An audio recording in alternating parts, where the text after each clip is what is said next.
Buddha, at his birth, walked 7 steps firmly, looked to each of the 4 quarters of the earth, declaring both freedom and independence for humankind. He said, "Above the heavens, beneath the earth, I alone am the world-honored one." Ever since then, the wise recognize each person as master of the universe, while the unenlightened judge people by the color of their faces. Enlightenment has no concern with color, race, or wealth. How long will humans ignore the words of the baby Buddha and fight shamelessly over the yellow metal and selfish power? Hey!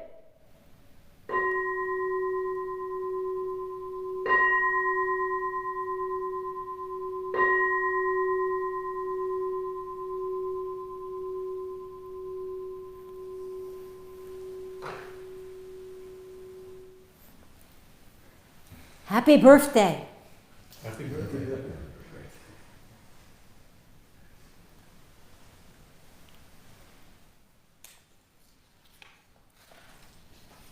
That verse that I just read was written by Nyogen Senzaki on April 13th, 1941. So just 80 years ago. A time of global hostilities and great consternation and uncertainty, not so different from this era that we are in. In 1942, he and all other Japanese were imprisoned by the American government, held in concentration camps for the duration of the war. Now again, it's a dangerous time. So much prejudice, racism, aggression against Asians in America.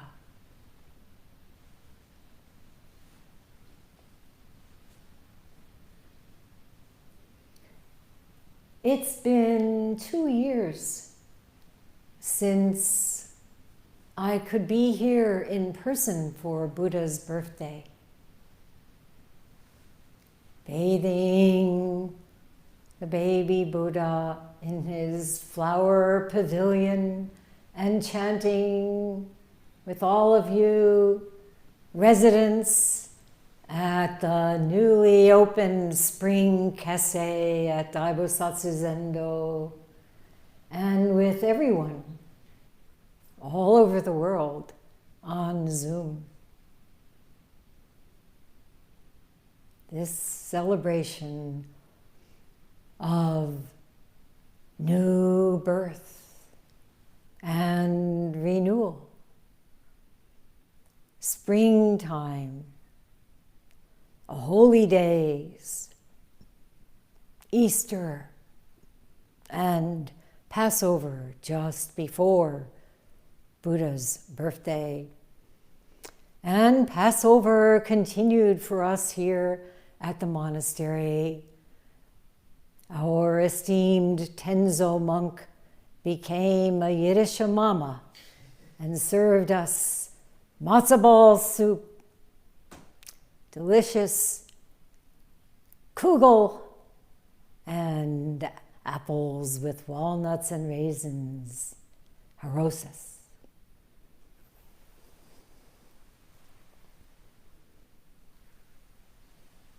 I I did not see any matzo balls in the ozen tray, however.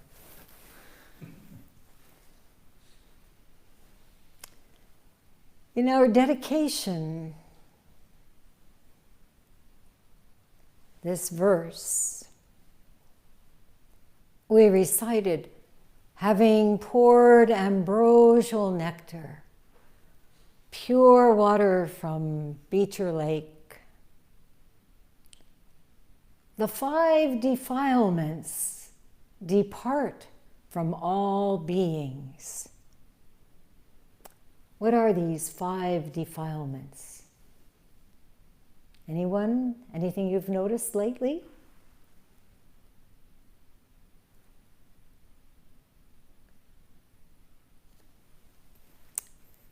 Well, in general, we could say mental states that cloud the mind,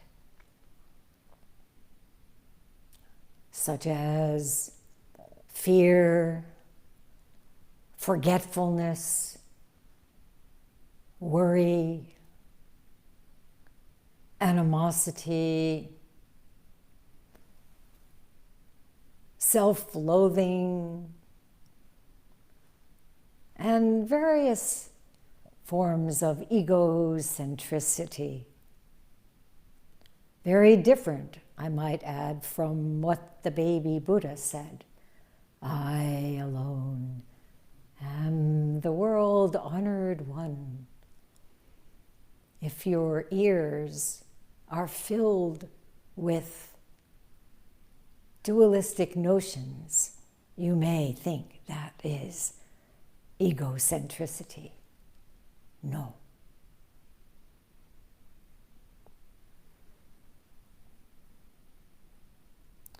Principally, these defilements are none other than the 3 poisons, which are attachment, aversion, and ignorance. And now that we have bathed the baby Buddha and recited that verse, where are they? Gone! Gone! No more defilements. Feel that? Good. So, with this ceremony, we all realize the pure Dharma body of the Buddha. This is the Dharmakaya of the Buddha, a pure Dharma body, revealed in Nirmanakaya, his taking birth, human birth, for our sake. Right here, on this great Bodhisattva mountain.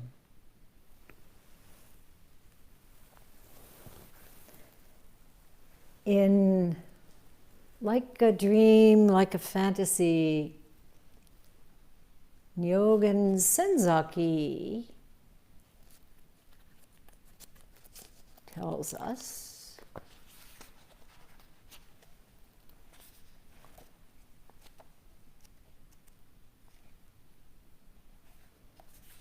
this place,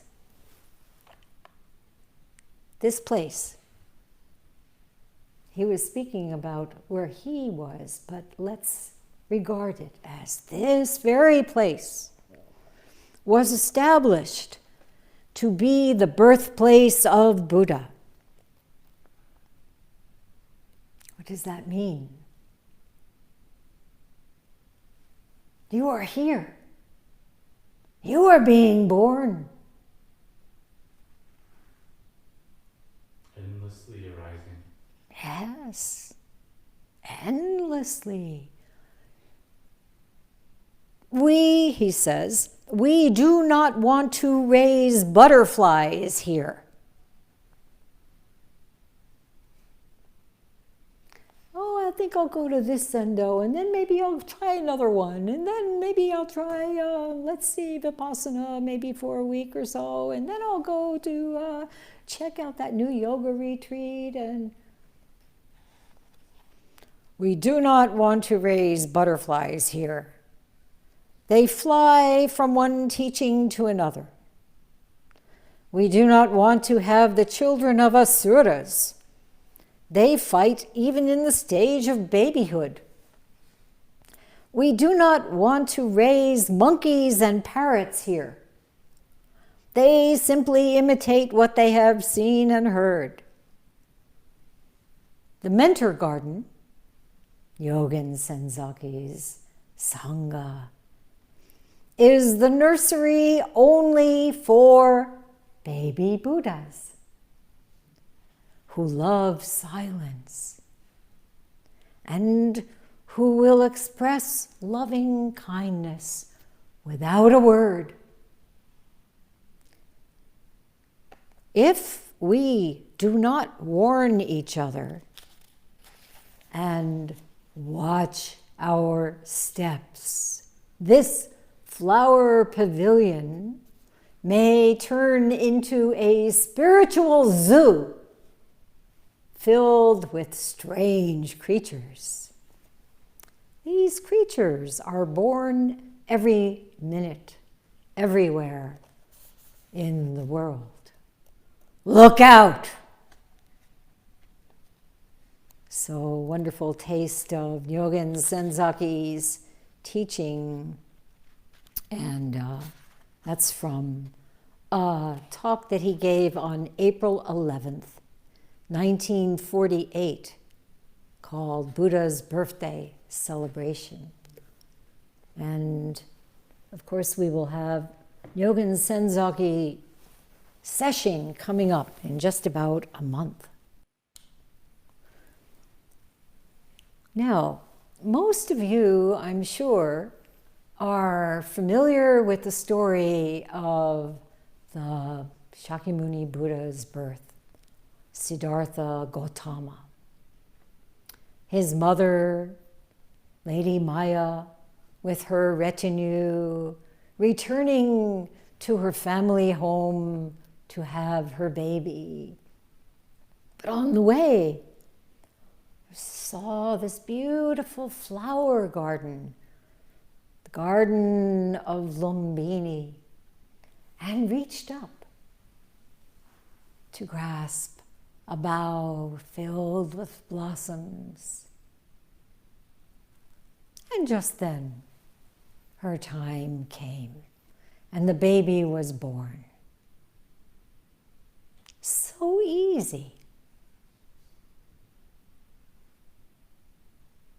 And as legend goes, he walked 7 steps north, south, east, west, walking from the center to each direction, then returning to the center. And there, what did he do? Somebody can stand up and show us? Baby Buddha, go ahead. Take it away. Yes, raising and pointing to the sky with one hand, pointing to the ground with the other, and declaring, I alone am the world on earth. above the heavens and below the earth. I alone am the world on earth. Yes. What does this mean? Above the heavens. How far above? Below the earth. How far down is that? What's left out? Huh? Anything? Anyone? Everything included, right? Not a single being is left out. Filling the cosmos beyond boundaries, unlimited, inconceivable. And you know, before we're taught otherwise, each of us is born with this feeling. It may be difficult to remember, especially if you've had a good education. But each of us, coming from the formless realm, growing in the womb, emerging with a great cry, "Here I am!" Taking that first breath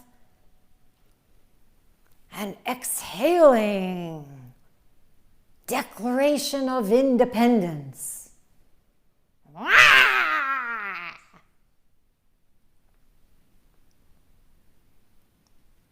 Shining alone and one with all.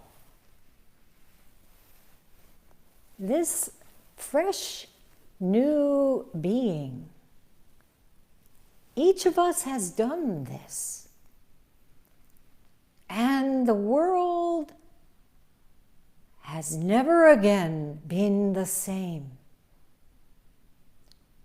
This may be a startling thing for you to think, wow, you mean my coming to this world has changed it forever? How could it not?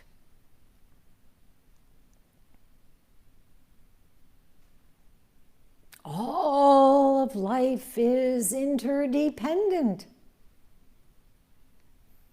One exists only in relation to all other existence. There's no inherent separate self-existence. So at each moment, there is this dependent co-arising, as it's called in Buddhism, of all phenomena. You are born, therefore, something happens in this world. So, I alone, truly this is, to understand this, because of this, relationship is happening. I alone. I all one.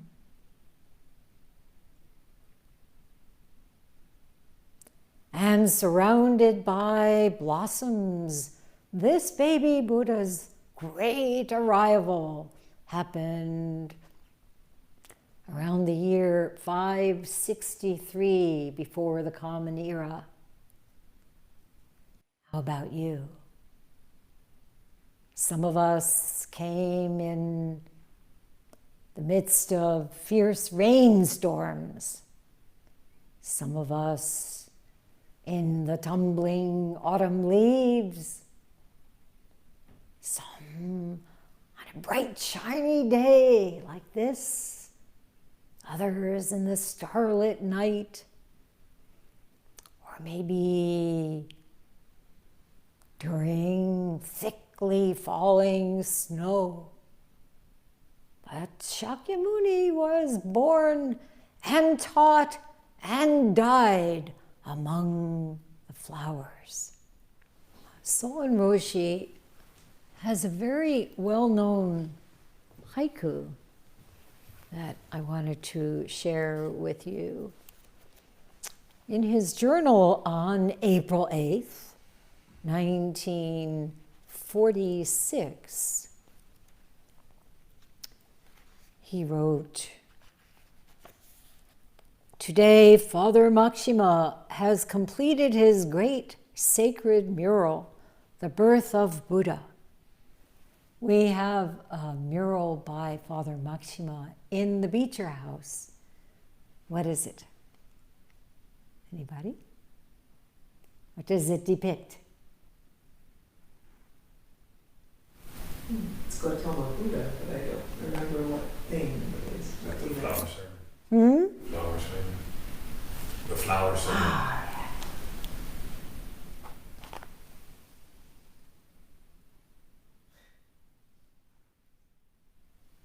Is anybody smiling? Depicts the first transmission. So we will see it soon as the Beecher House is being finished. Very soon it will be once again in view. Anyway, Soen Roshi was writing about his friend, Father Makshima, whom he brought here in the 70s. While secluded in St. Nicholas Cathedral in Tokyo, even throughout the air raids, he painted with every ounce of his being. To celebrate the completion of the mural, a bunch of artists got together. They had a great time chanting sutras, playing shakuhachi, and having tea ceremony until late at night. Even some American people join us, arriving in a jeep. Friends and enemies, one blossoming dream. And here's the haiku. Hana no yo no hana no yo naru hito bakari. All beings are flowers, blooming in a flowering universe.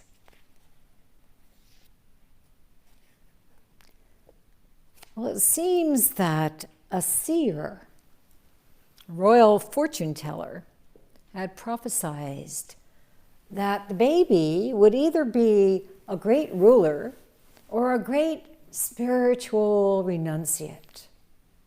He was given the name Siddhartha, which means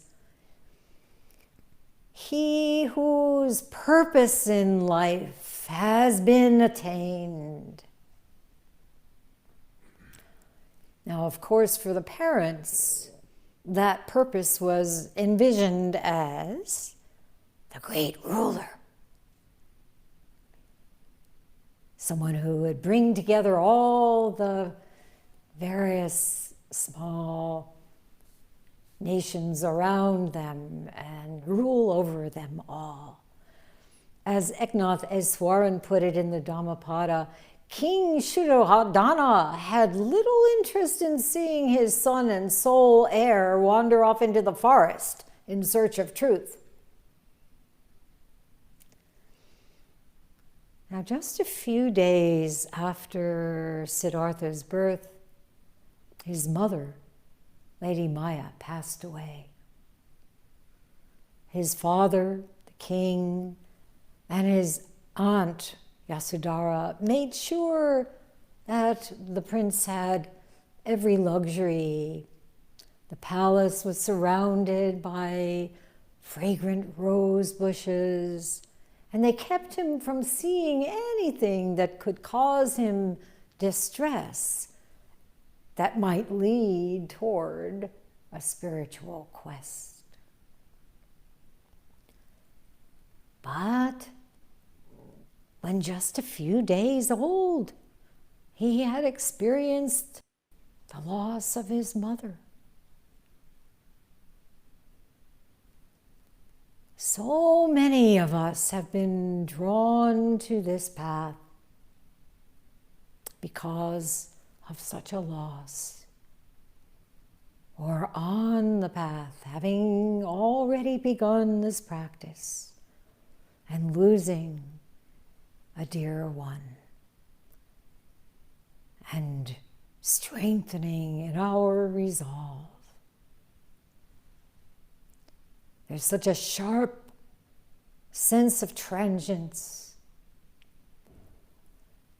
Think about Nyogen Senzaki as a baby found next to his mother's corpse. Think about Wenong Eno, the sixth ancestor, who lost his father. And so in Roshi too, his father passed away when he was young. And I was a year and a half old when my father was killed in Germany in March 1945, just before the end of World War II.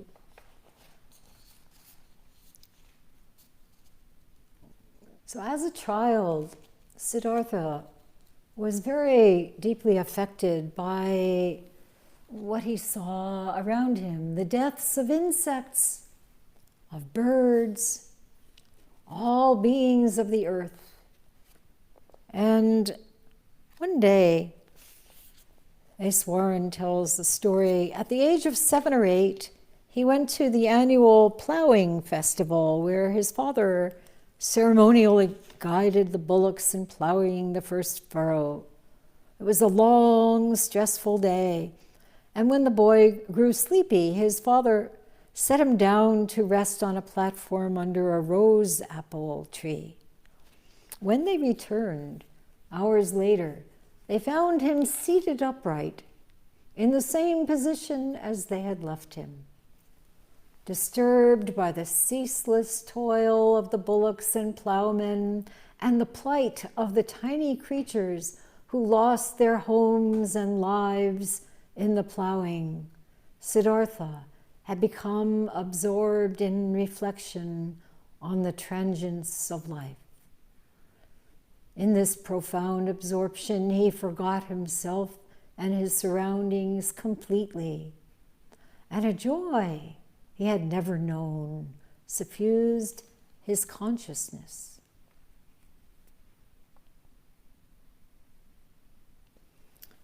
Even though this experience of joy took place, he still had a piercing sense of impermanence, and one day, deeply troubled, wanting to understand, he went out from the palace and he saw what his parents had hoped to shield him from, which was someone who was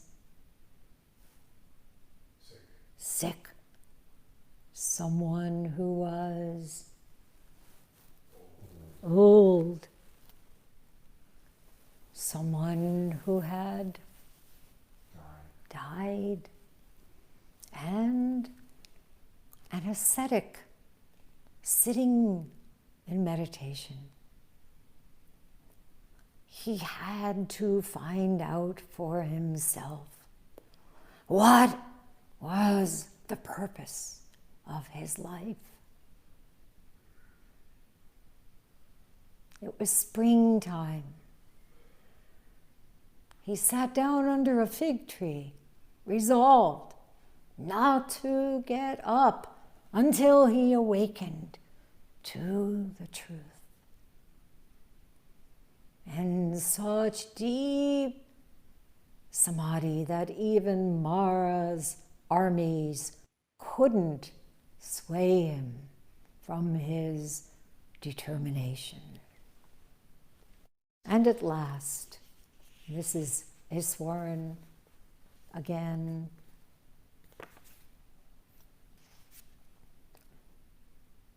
When dawn came, the tree under which he sat burst into bloom, and a fragrant spring breeze showered him with blossoms.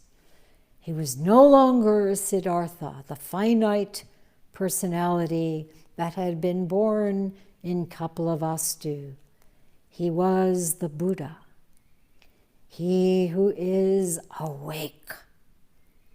He had found the way to that realm of being which decay and death can never touch, nirvana. And he began to teach. He delivered his first sermon at the deer park near Varanasi. And that first sermon, as we all well know, was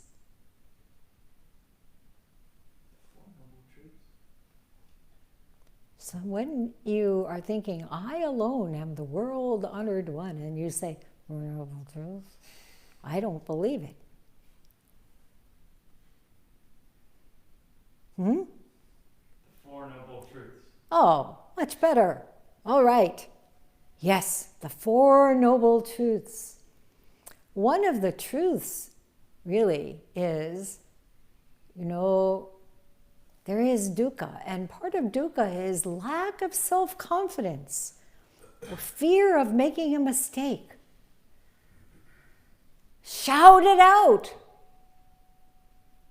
So mistakes, wonderful, everybody can clap and dance because you made it for them. It's wonderful, everyone appreciates a mistake.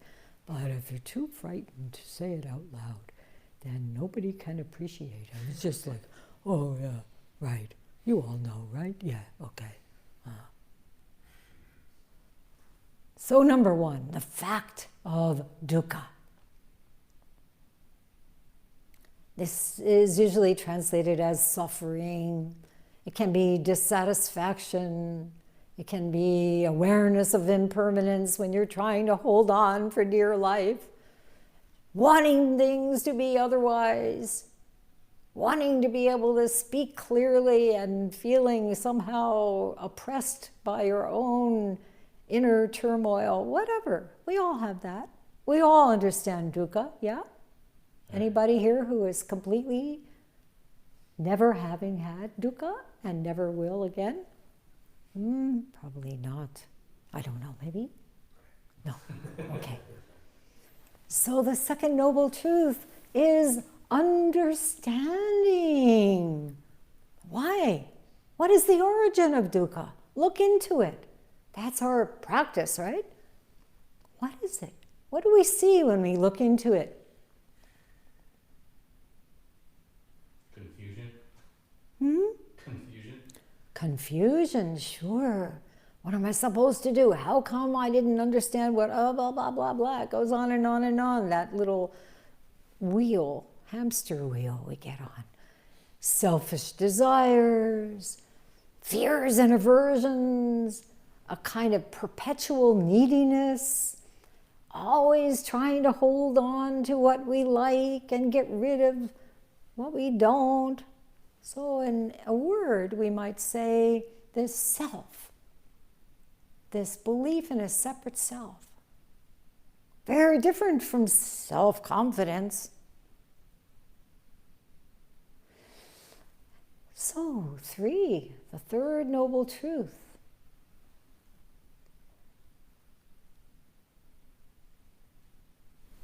There is an end to suffering. Oh, I was just showing it to you.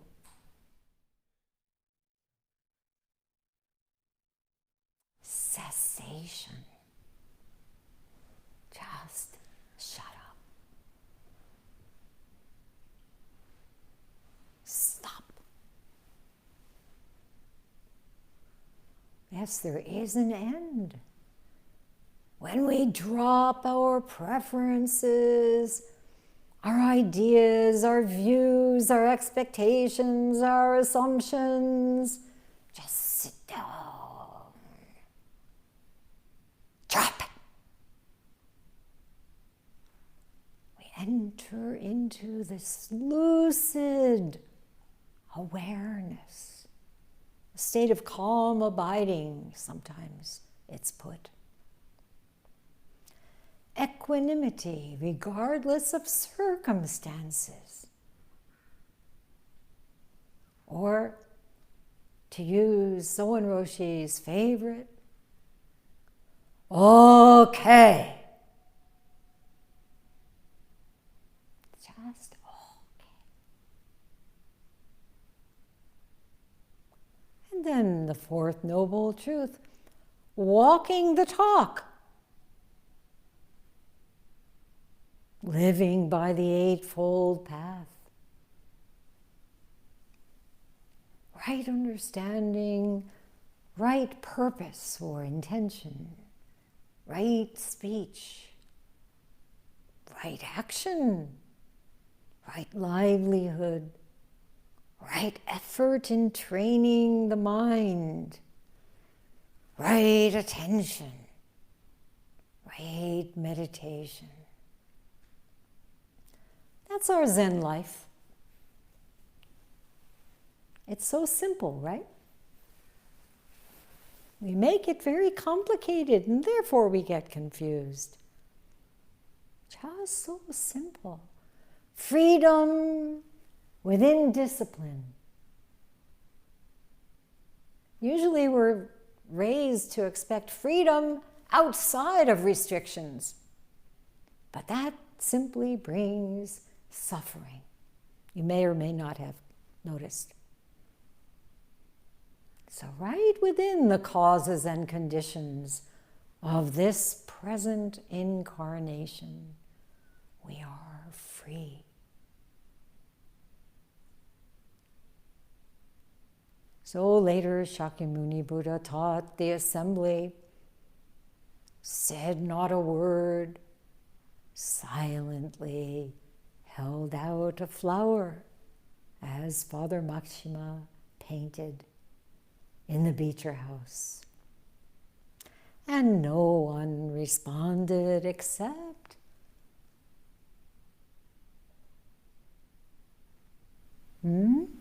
Mahakashapa. Mahakashapa, yes, who was somehow truly seeing the flower. Everybody, please look at the Buddha's flower pavilion. You don't have to keep looking because it will hurt your neck since you're facing me. But just taking a quick glance, does anyone see the smile?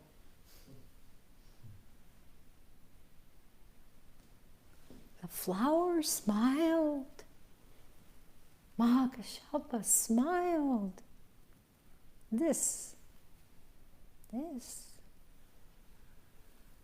The first transmission occurred so organically and in like a dream, like a fantasy. There's a brief description of Subhuti, who received, as you know, received the Buddha's teaching in the Diamond Sutra. And here is a little story. He was able to understand the potency of emptiness, Nyogen Senzaki tells us. The viewpoint that nothing exists except in the relationship of subjectivity and objectivity. One day, Subhuti, in a mood of sublime emptiness, was sitting under a tree. Flowers began to fall about him. "We are praising you for your discourse on emptiness," the gods whispered to him. "But I have not spoken of emptiness," Subhuti said. "You have not spoken of emptiness. We have not heard of emptiness," responded the gods. "This is true emptiness." And blossoms showered upon Subhuti like rain. And then again, petals fell from the sky when Buddha Shakyamuni lived out this incarnation and passed into final nirvana.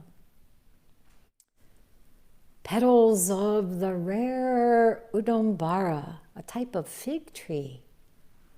You know, all fig trees have invisible flowers. They are in the fruits. The seeds and the fruits are the flowers. But once every 3,000 years, the Udambara is said to give forth a flower. This rare flower. Shakyamuni Buddha said in the great Parinirvana Sutra, the Buddha's appearance in the world is rare. The human form is difficult to attain, and directly having faith in the Buddha's birth is something also difficult. Being capable of patience is difficult. Attaining the human body is rare. Your meeting me must not be passed by in vain. So the Buddha is born. How rare it is.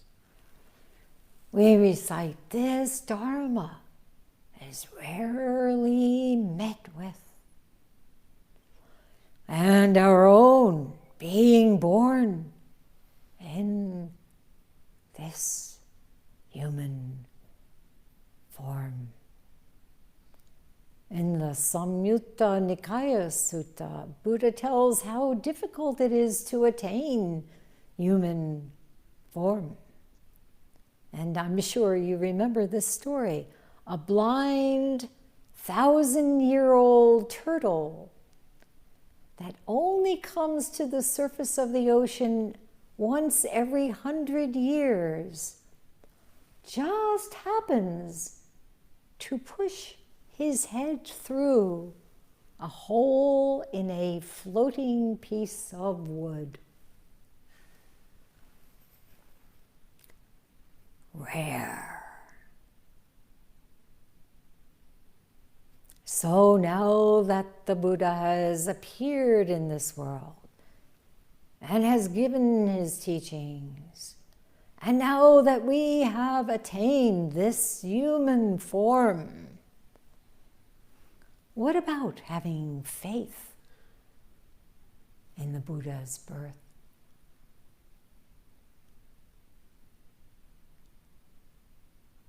In our own birth as baby Buddhas.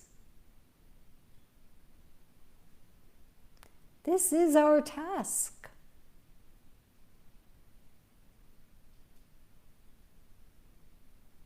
Directly having faith in the Buddha's birth requires great patience, persistence in your practice, slowly developing trust in what we cannot see or define. Just sitting. Just being ordinary. It happens. Someone asked me, I've been doing Mu a long time. Will I have a great breakthrough? Or will it just be sort of like the same thing forever? How wondrous to be forever. So sitting, standing, pointing to the heaven and earth, walking 7 steps, 7,000 steps. Some people wear those little bracelets that tell them how many steps they walk in a day. 7 steps, wonderful. This this itself is nothing but faith in our own true nature. Independent, interdependent, step by step, breath by breath. Nothing to force. There is nothing to do. Just keep on. And it blossoms in its own time. This readiness of time. And how fortunate we are to be here. Those of us in person, those of us on Zoom, to be together in this grove of flowers. The other day, before we came, Andy and I were sitting on our porch for a few minutes in the sun, and he turned to me and he said, "It's nice to be here for another spring." We know how extraordinary that is today, more than a year after the lockdowns began and mourning so many, and knowing that some didn't even see that first spring. And today in Doksan, hearing of yet another beloved Sangha member who is suffering from COVID.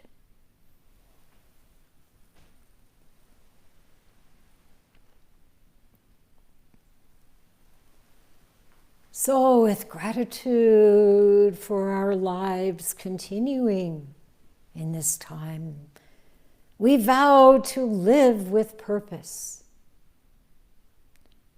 We take up the practice of Zen with renewed vigor and find a guide in the 10 Oxherding pictures, which I've been commenting on during this year of the iron ox. We've searched for the ox, not realizing that it has been here all along. We've seen the traces of the ox with watchful attention, buoyed up by the discovery that it's close by. And today, celebrating Buddha's birthday, we are meeting the ox.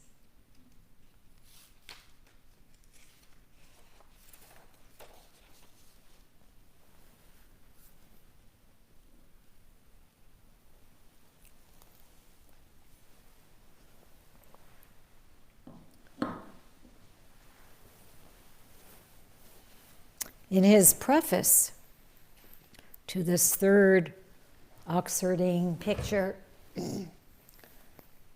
Jion Osho says, "Through sound you gain entry. By sight you face your source. The 6 senses are not different. In each daily deed, plainly there, like salt in water or glue in paint. Raise your eyebrows. It is none other. With eyes to see, with ears to hear, as the expression goes. Anything when we're not caught up in projections and daydreams. Projections, oh, what's the ox look like? How will I know when I see him? Expectations. When we're not caught, then anything, everything can be the trigger for awakening. But we can't plot it out. So we go into deep samadhi in Sesshin. And we come out of Sesshin and we see something, hear something from that clear mind. It's not a matter of if I do this, then I will see. For Shakyamuni Buddha, it was what?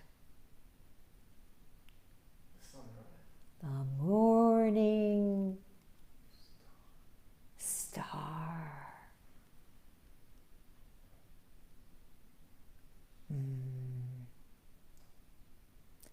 What about Hakuin Zenji?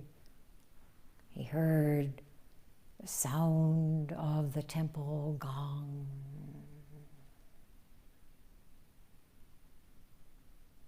Kyogen, waking, a little piece of broken tile struck a bamboo stalk.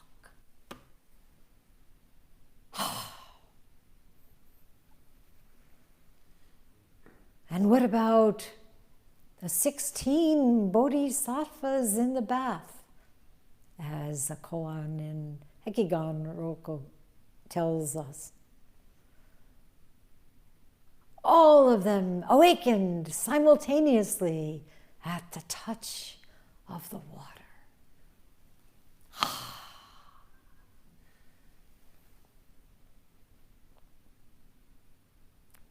Many, many stories about awakenings. And if you think, okay, the next bath I take, it probably will not be the case. Maybe if you invite 15 others, I don't know. The point is, when we are really practicing, it is rapt, R-A-P-T, rapt attention. And then a sound comes. You are gone.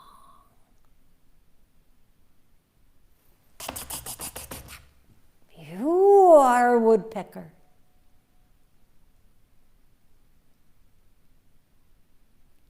When your fully present Buddha activity is revealed through all the senses, all the aspects of what we call consciousness. Yamada Mumon Roshi said, when subject and object are one, there the ox comes trotting along. But how can you say it's there? There's no there there.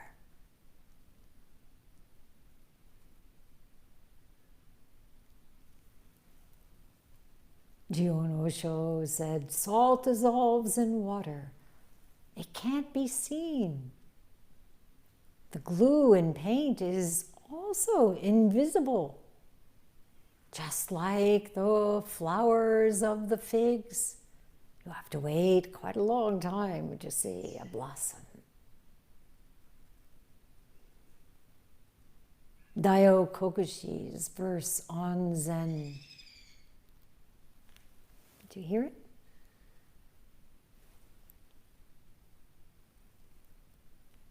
He used words There is a reality even prior to heaven and earth.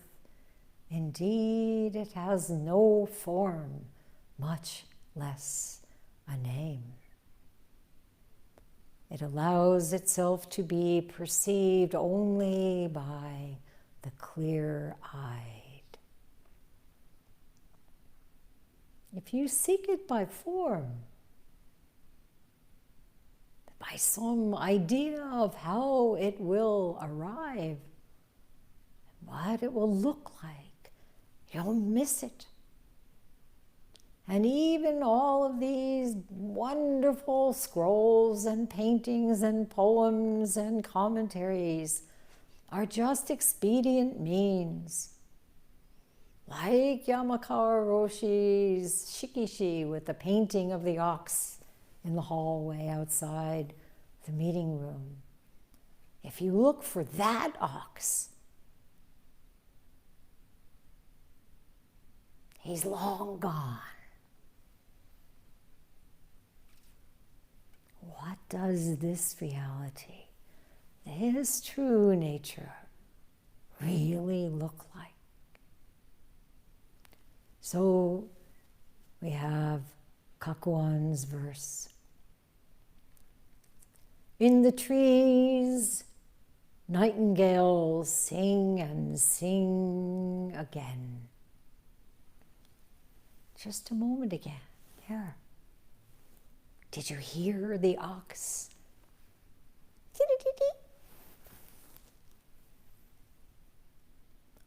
Sun warms the soft wind.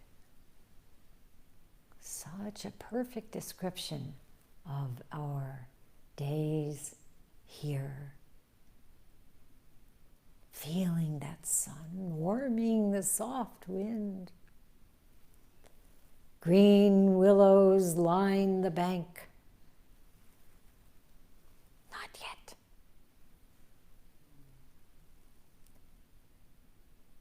Here, there's nowhere left for it to hide. The baby Buddha is pointing. You.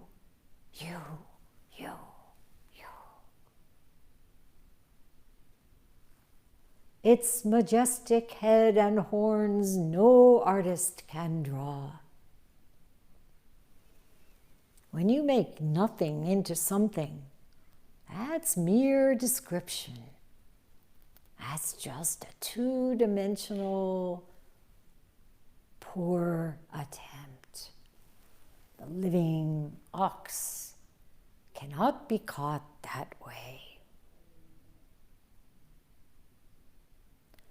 So I want to encourage you to read Nyogen Senzaki on the third Oxherding Picture. We don't have time for me to read the whole thing, but I will just give you the first and last paragraphs.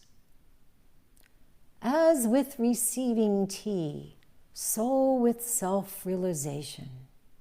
You hold your empty cup. You are ready. But you must wait for someone to pour the tea.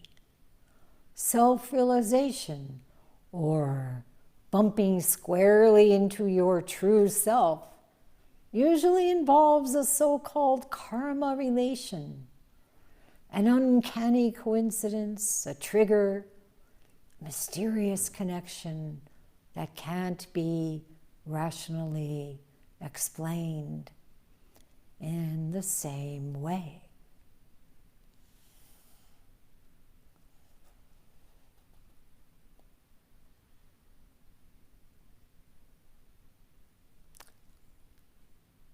Instead of seeking out your karma relation, devote yourself to constant meditation with no desire for attainment. Then the doors of the gateless gate will open for you by themselves.